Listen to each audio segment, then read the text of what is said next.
you should fall away and perish. To God alone be honour and glory from every creature.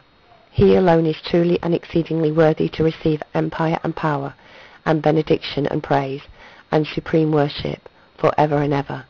All the perfections seen in creatures, however excellent they may appear, are only darksome rays of God's perfections, which are every way absolute and infinite.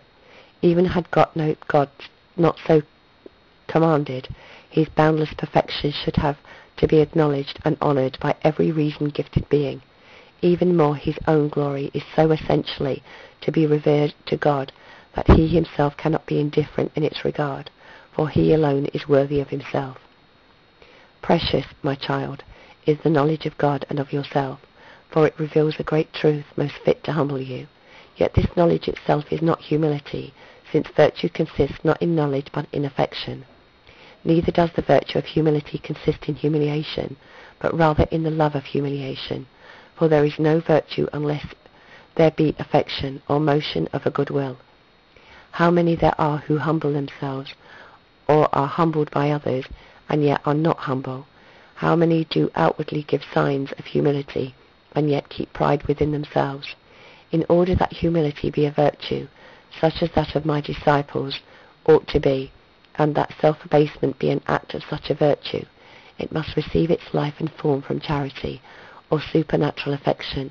The virtue of humility is that supernatural affection which inclines and moves you, always so to tend to your proper place, that you give to God the things which belong to God, thanksgiving, honour, glory, and ascribe to yourself whatever is yours, nothingness and unworthiness of every kind.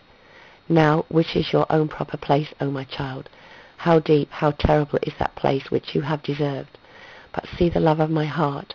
To console you, to exhort you, I became man, humbled myself in your stead, and assigned you a better and more honourable place. Since that time, your place is with me. But where shall you be with me? Where shall you find me? An infant in the manger, exiled and unknown in Egypt, hidden at Nazareth, toiling and suffering in public, occupying the last place and dying therein. With me, child, you shall be far from pride, which is hateful to God and men, begets every sin, corrupts every virtue, despoils of merits, heaps up punishments, despises the example of my heart, follows the footsteps of the devil. Happy, lowliness, blissful virtue, which makes you find favour with God and men, for whilst God resists the proud, he gives his grace to the lowly, and whilst the proud themselves look down upon the proud, they admire the humble. Humility is the first of virtues. No virtue is acquired without it. Humility produces all other virtues, nourishes them when produced, and preserves them safe and sound. A noble virtue is humility, which makes man truly generous and great-souled. By its means he overcomes not only what is more arduous, but he even conquers himself, whilst the proud man, with his narrow heart, fettered by the dread of humiliation, which may perhaps befall him, struggles within himself, shrinking back at one time, hesitating at another, whether or not to assail the difficulty placed before him. Tile, humble one, with a great and expanded heart, has already subdued himself, overcome the difficulty, and marches onward rejoicing.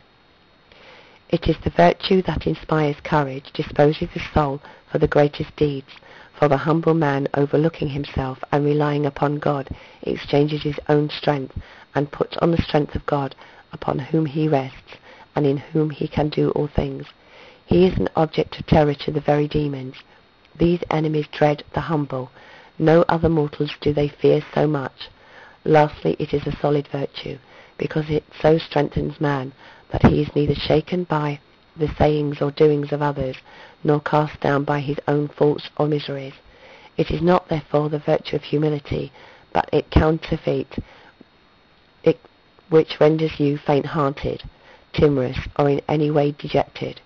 So noble a virtue does not produce such ignoble effects.